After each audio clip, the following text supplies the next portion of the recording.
Is there a way that we can connect the decentralization of Bitcoin, its security assurances, with the stability that a lot of people need, something that is tracked to the dollar or other currencies?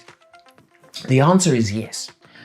Let's talk about stablecoins, and in particular, let's talk about Bitcoin-backed stablecoins and how they're different from things like Tether or USDC, which are centralized stablecoins. Money has been digital for a long time, but it's been controlled by banks, and banks are extremely restrictive in terms of who can use them, what kind of transactions they can make, who has access to the system at all. There's hundreds of millions of people who don't live in the US, for example, who would love to have dollars. In Argentina, in Nigeria, in Vietnam, people use dollars as a form of savings, as a form of international transaction, and as a way of getting away from their weak local currencies. But the only way they could do this until we had stablecoins was holding dollars. And, so most of the $100 bills actually don't exist inside the United States at all. They exist outside because that's where the demand is. So along came stablecoins and allowed people to start getting access to dollars which were transferable instantaneously, 24/7, anywhere in the world between any two people.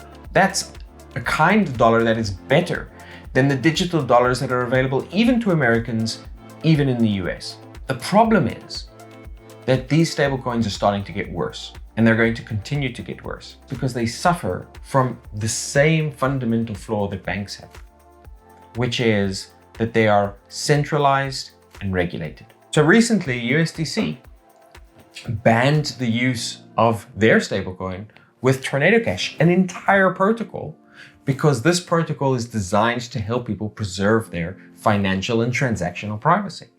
And this wasn't the first time. Tether, USDC, they've blacklisted addresses, they've canceled funds, and they're becoming increasingly exposed to this kind of regulatory intervention. The funds that they hold are also extremely exposed.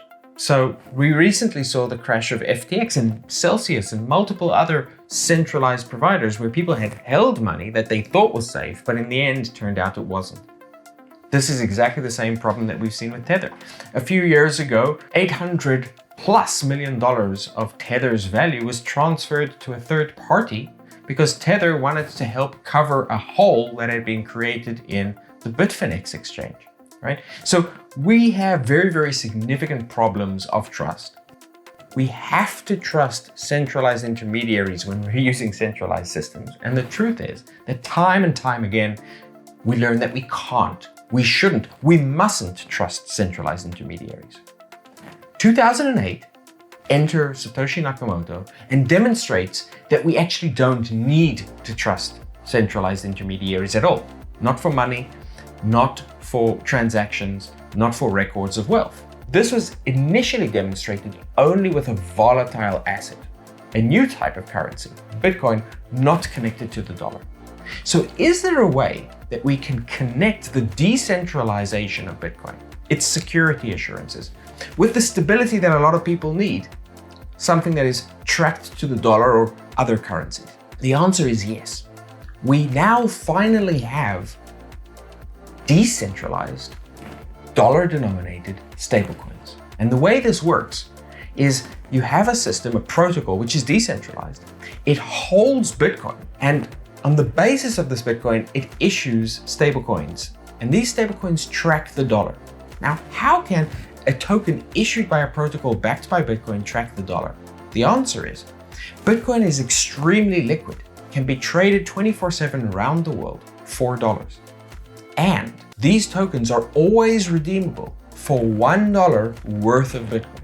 So if you have $100 of these tokens, you can always convert them into $100 worth of Bitcoin, which means you can always convert them into $100 worth of dollars, which means that the tokens themselves, these decentralized Bitcoin-backed stablecoins, are not only secure, not only can maintain their peg, not only will not suffer the same fate, for example, of Terra, which supposedly was a decentralized stablecoin, but not backed by something solid like Bitcoin. So we finally have decentralized stablecoins that track the value of the dollar, that are secured to always track the value of the dollar because they can always be redeemed. They're decentralized because instead of using dollars, they're using Bitcoin. And they can't be blacklisted because there's no middleman that you require for them. This is the first truly self-sovereign dollar, a dollar created by the people, for the people, that we can all use. It's a huge step forward, and it's going to be, I think, the primary driver over the next 10 years of bringing Bitcoin to the masses, bringing Bitcoin to people who don't need Bitcoin, don't necessarily want a long-term asset. What they need is money that they can use to transact, spend, and save in today. Billions of people need that. We finally have the solution: Bitcoin-backed stablecoins.